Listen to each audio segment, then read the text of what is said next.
खबर है मध्य प्रदेश के इंदौर से, जहां पर हुआ है देर रात भीषण सड़क हादसा। कार और ट्रक में हुई है जोरदार टक्कर। हादसे में 8 लोगों की दर्दनाक मौत की जानकारी मिल रही है। बेटमा इलाके के घाटा बिल्लौद हाईवे पर यह हादसा हुआ और हादसे की तस्वीरें भी सामने आई हैं। देखिए, हादसे में दर्दनाक 8 लोगों की मौत इसमें हो गई है। मध्य प्रदेश के इंदौर से खबर है, जहां पर रफ्तार की कहर ने 8 लोगों की जान ले ली है। और इन तस्वीरों को देखकर आपको अंदाजा भी लग जाएगा कि ये हादसा कितना ज्यादा भयावह है, कितना ज्यादा भीषण रहा होगा, क्योंकि कार पूरे तरीके से क्षतिग्रस्त हो चुकी है। परखच्चे इस कार के उड़ चुके हैं। दरअसल इस कार में एक ट्रक ने टक्कर मार दी और इसके बाद 8 लोगों की मौत की खबर इसमें है। पुलिस प्रशासन इस पूरे मामले में जांच पड़ताल कर रही है। देखिए, मृतकों में एक महिला भी शामिल है। शवों को बेटमा के अस्पताल पहुंचाया गया, जहां गुरुवार सुबह पोस्टमार्टम किया जाएगा। और एएसपी इंदौर ने जानकारी दी है कि 8 लोगों की मौत की सूचना है। एक जख्मी को अस्पताल में एडमिट कराया गया और हादसा बुधवार रात करीब 10:30 बजे का बताया जा रहा है। टक्कर इतनी भीषण थी कि कार पूरी तरह से क्षतिग्रस्त हो गई और ये तस्वीरें देखकर आप अंदाजा लगा सकते हैं कि यह हादसा कितना भीषण होगा।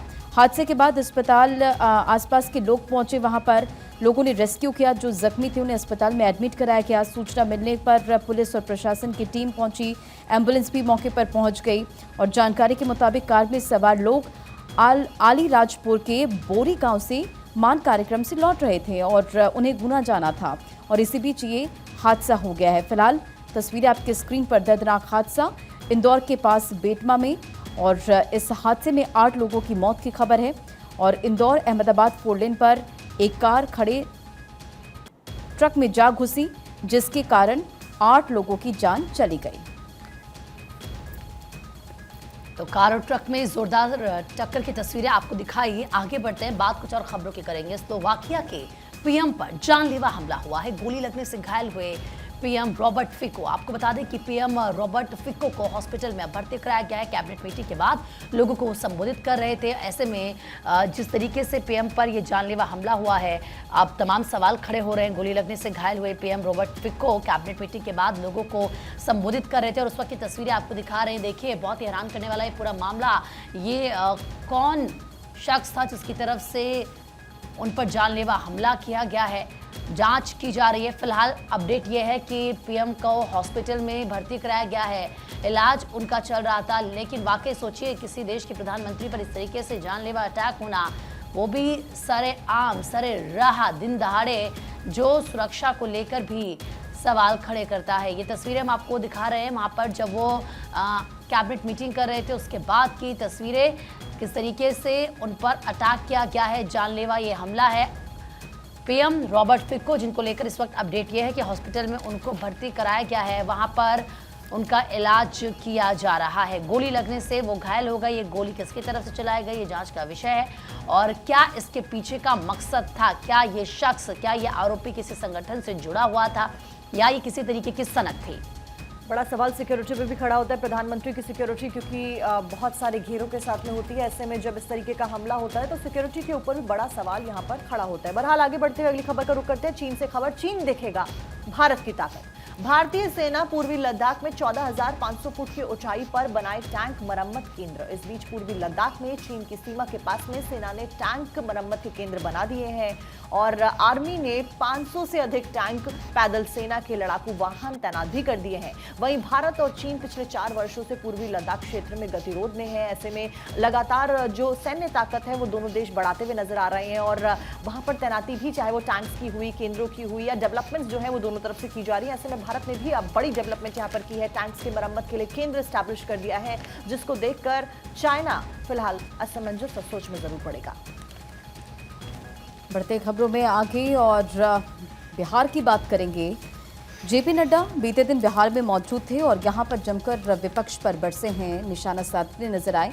मोतिहारी में विपक्ष पर निशाना साधा और कहा आरजेडी का मतलब रिश्वतखोरी, जंगल राज है। तो देखिए, अखबारों में भी इस खबर का जिक्र है। लगातार जो बीजेपी के तमाम दिग्गज अलग अलग राज्यों में पहुंचे, चुनावी हुंकार भरते हुए नजर आ रहे। और भाजपा के राष्ट्रीय अध्यक्ष जेपी नड्डा ने बुधवार को कहा कि कांग्रेस सहित तमाम विपक्षी पार्टियां राम सनातन राष्ट्र विरोधी है, उन्हें राम और सनातन पर भरोसा नहीं है। जो लोग जेडीयू में राष्ट्र विरोधी नारे लगाते हैं, उसे कांग्रेस ने लोकसभा का प्रत्याशी बना दिया है। शिवहर लोकसभा क्षेत्र में जनसभा को संबोधित कर रही थी। वो शिवहर लोकसभा क्षेत्र के शिकारगंज स्थित महंत जय नारायण फूई हाई स्कूल में जदयू प्रत्याशी लवली आनंद के पक्ष में चुनावी सभा को संबोधित करते हुए तमाम बड़ी बातों का जिक्र उन्होंने किया। साथ ही साथ नड्डा ने कहा कि मोदी ने देश से तुष्टीकरण और जातिवाद राजनीति को खत्म कर दिया है। आज का भारत मांगने वाला नहीं है बल्कि देने वाला है। अब भारत पिछलग्गू नहीं विश्व के अग्रणी देशों में है। तो देखिए उपलब्धियां यहां पर गिनाने के साथ साथ विपक्ष पर जमकर निशाना साधा है जेपी नड्डा ने। वही देखिए पश्चिम बंगाल के पुरुलिया में बीजेपी के राष्ट्रीय अध्यक्ष जेपी नड्डा वहां पर भी पहुंचे। चुनावी रैली को संबोधित उनके द्वारा किया गया और इस दौरान ममता सरकार पर जमकर हमलावर होते हुए नजर आए, जमकर निशाना साधते हुए नजर आए और कार्यकर्ताओं में जोश भी उनके द्वारा भरा गया, क्योंकि अब आने वाले जो चुनाव पर नजर हर किसी की बनी हुई है और ऐसे में कार्यकर्ताओं में उत्साह भरना, जोश भरने का काम भी जेपी नड्डा के द्वारा किया गया। कैसे ज्यादा से ज्यादा वोट बीजेपी प्रत्याशी के पक्ष में हो, इसको लेकर भी रणनीति बनाई गई और साथ ही साथ लोगों से भी बीजेपी के पक्ष में वोट करने की अपील उनके द्वारा की गई। तो देखिए उनके द्वारा यहाँ पर अपील की गई है। आगे बढ़ते हैं, बात कुछ और खबरों की करेंगे। लखनऊ में संवाद कार्यक्रम में शामिल हुए हैं रक्षा मंत्री राजनाथ सिंह, डिप्टी सीएम ब्रजेश पाठक और राज्यसभा सांसद सुधांशु त्रिवेदी भी इस दौरान मौजूद रहे हैं। तो लखनऊ संवाद कार्यक्रम में शामिल हुए रक्षा मंत्री राजनाथ सिंह और साथ ही साथ सांसद सुधांशु त्रिवेदी, इसके अलावा डिप्टी सीएम ब्रजेश पाठक भी मौजूद रहे और क्या कुछ उनकी तरफ से कहा गया, काफ़ी महत्वपूर्ण बातों का जिक्र यहाँ पर किया गया है। तो देखिए जब वो ये पूरा संबोधन कर रहे थे उस वक्त की तस्वीरें भी हम आपको दिखा रहे थे। वहाँ पर तमाम क्योंकि जो पार्टी के लोग हैं वो मौजूद रहे इस दौरान उनको सुनने के लिए। उनकी तरफ से एक तरफ आप देखिए इस वक्त क्योंकि चुनाव चल रहा है, 4 चरण का चुनाव हो चुका है। दूसरी तरफ अगर बात लखनऊ की करें, क्योंकि खुद लखनऊ से सांसद भी हैं राजनाथ सिंह और एक बार फिर से वो चुनावी मैदान में वहाँ से है, लेकिन लखनऊ संवाद कार्यक्रम उनकी तरफ से जब वो वहाँ पर शामिल हुए, शिरकत की गई कार्यक्रम में, उस वक्त की तस्वीरें आपको दिखा रहे हैं। इस बीच मुख्यमंत्री योगी आदित्यनाथ से जुड़ी खबर आपको बता दें, विपक्ष के ऊपर हमला साधते हुए नजर आए। कहा कि कांग्रेस ने मजहब के नाम पर देश को बांटा है। योगी आदित्यनाथ ने कहा कि इन्होंने बाबा साहेब का अपमान किया, यूपी में कांग्रेस का सफाया हो चुका है। ऐसी तमाम बातें कहते हुए उत्तर प्रदेश के मुख्यमंत्री योगी आदित्यनाथ नजर आए और कांग्रेस को कुल मिलाकर आड़े हाथों उनके द्वारा लिया गया। महोबा की बात करेंगे। महोबा में सीएम योगी आदित्यनाथ ने जनसभा को संबोधित किया। कहा देश की जनता पीएम नरेंद्र मोदी के साथ है, जो राम को लाए हैं हम उनको लाएंगे। तो बीते दिन देखिए उत्तर प्रदेश के मुख्यमंत्री योगी आदित्यनाथ यूपी के अलग अलग जगहों पर पहुंचे, चुनावी हुंकार भरते हुए नजर आए। साथ ही साथ बीजेपी प्रत्याशी के पक्ष में वोट की अपील करने के साथ ही साथ तमाम जो विपक्ष है उन पर भी निशाना साधते हुए नजर आए। क्योंकि सीएम योगी लगातार रैलियां कर रहे हैं, इस बीच झांसी भी पहुंचे, वहां पर रोड शो किया और जनता से जीत का आशीर्वाद मांगते हुए वो नजर आए। तस्वीरें आपको हम दिखा रहे हैं। तो क्योंकि उत्तर प्रदेश की 80 सीटों की बात करें तो नजर बीजेपी की है, 80 की 80 सीटों को जीतने का लक्ष्य बीजेपी का है।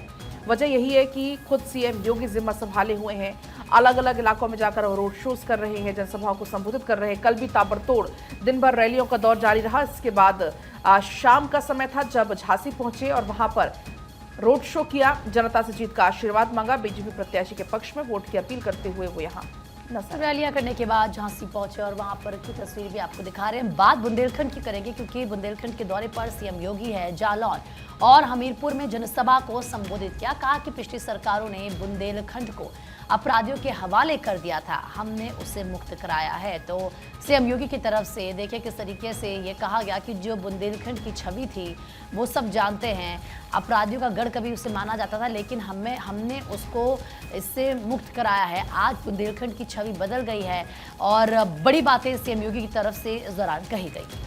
और इस बीच सीएम योगी आदित्यनाथ का विपक्ष पर बड़ा हमला सामने आया। आपको जानकारी के लिए बता दें कि कांग्रेस ने मजहब के नाम पर देश को बांटा। उन्होंने कहा कि कांग्रेस झूठ की राजनीति करती है, इंडी गठबंधन में औरंगजेब की आत्मा है। सीएम योगी ने कहा कि ये औरंगजेब के जजिया कर रहे लागू कर रहे हैं उसको।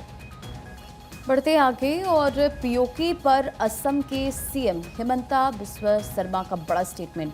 400 सीटें आएंगी तो पीओके हमारा होगा, सीएम हिमंता ने ये स्टेटमेंट दिया है। तो पीओके पर देखिए इससे पहले अमित शाह का स्टेटमेंट आया था और अमित शाह ने भी पीओके को लेकर स्टेटमेंट दिया था। अब हिमंता बिस्वा शर्मा ने भी क्या कुछ कहा आपको सुनाते हैं। हमारा देश का जो गौरव है उसको हमें ऊपर लेके हमारा देश को विश्व गुरु बनाना है। लेकिन अगर हमारा ही देश का एक अंग पाकिस्तान का साथ रहेगा, हम कैसे विश्व गुरु बनेगा? तो इसीलिए हमारा हमेशा मन में होते थे कि कोई ऐसा युग पुरुष भारत में जन्म हो, वो पाक ऑक्युपाइड कश्मीर को भी भारत तक लेके आए। अगर मोदी जी को 400 सीट मिलते हैं, मैं तो विश्वास करता हूं कृष्ण जन्मभूमि भी बनेगा, ज्ञान वापी में मंदिर भी बनेगा, साथ में पाक ऑक्युपाइड कश्मीर भी भारत का साथ विलीन हो जाएगा।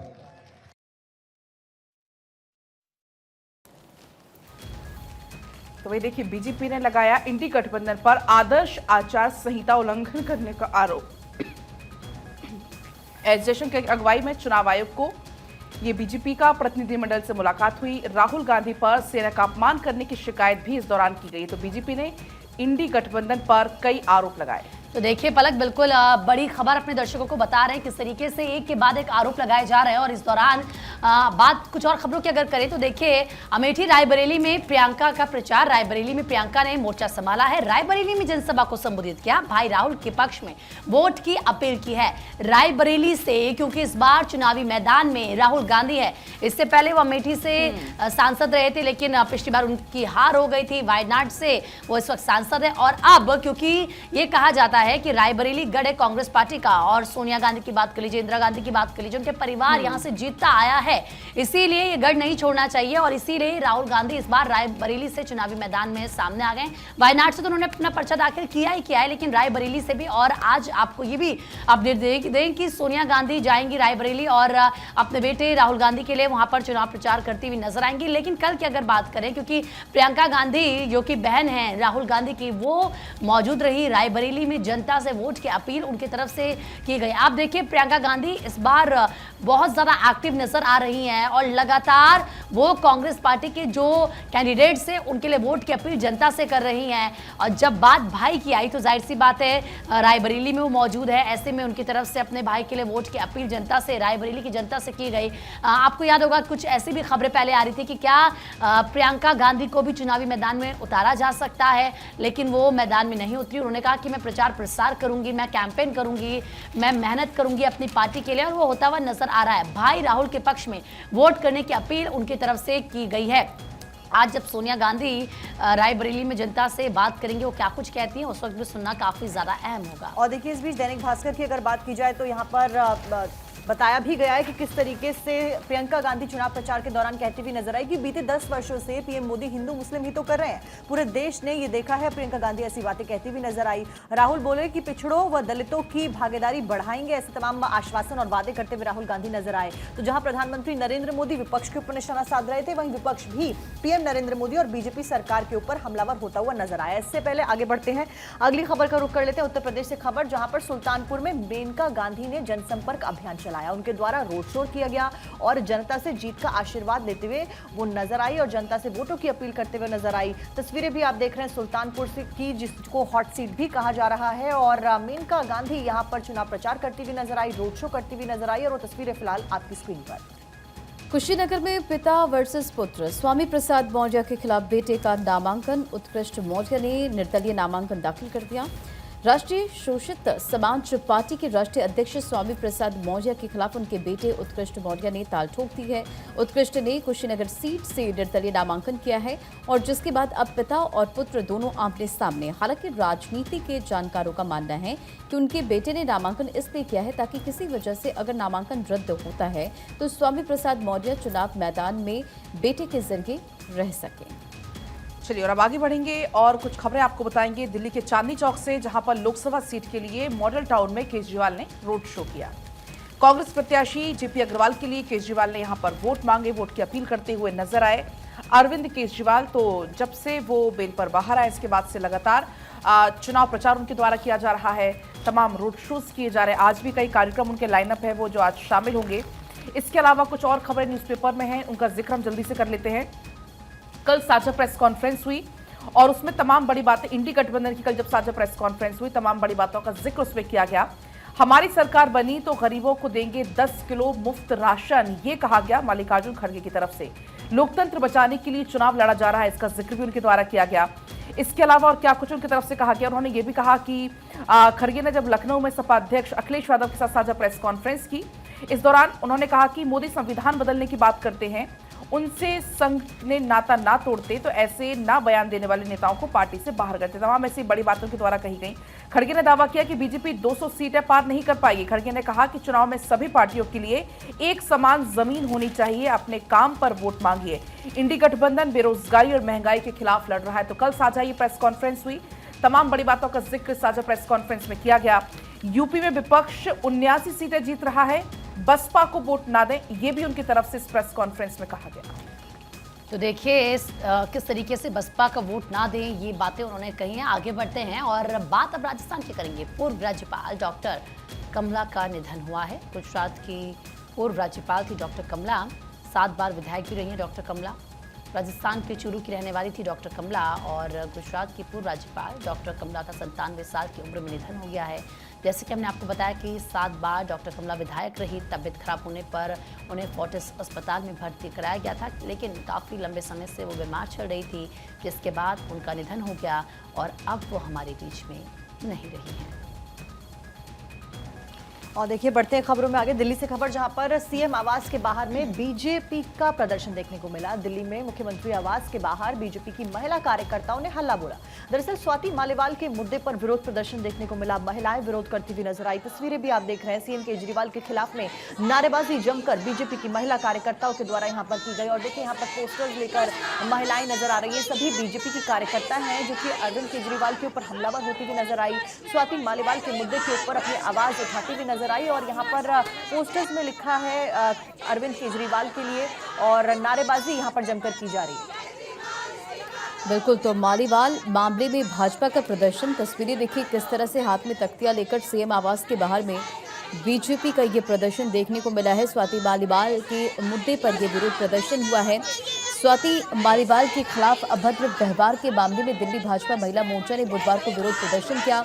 पार्टी प्रदेश अध्यक्ष वीरेंद्र सचदेवा के नेतृत्व में मोर्चे से जुड़ी महिला कार्यकर्ताओं ने देखिए किस तरह से प्रदर्शन किया है। मुख्यमंत्री आवास के बाहर पुलिस ने बैरिकेडिंग कर उन्हें रोका तो उन्होंने जमकर नारेबाजी की।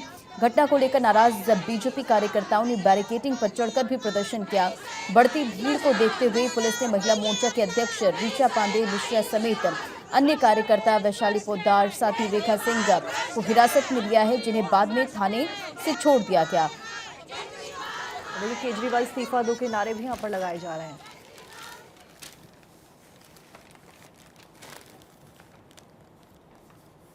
बड़ी खबर आपको बताते चले, दुष्कर्म के एक और मामले को लेकर बीजेपी का ममता सरकार के खिलाफ हल्ला बोल। हुगली में विरोध प्रदर्शन किया है, तो ये बड़ी खबर आपको बता रहे हैं, जहां इस पूरे मामले को लेकर देखिए किस तरह से बीजेपी का ममता सरकार के खिलाफ यहां प्रदर्शन। और हुगली से ये कुछ तस्वीरें निकलकर सामने आई है, जहां इस पूरे मामले को लेकर जोरदार प्रदर्शन किया गया है। तो बीजेपी का ममता सरकार के खिलाफ हल्ला बोल, दुष्कर्म के एक और मामले को लेकर प्रदर्शन।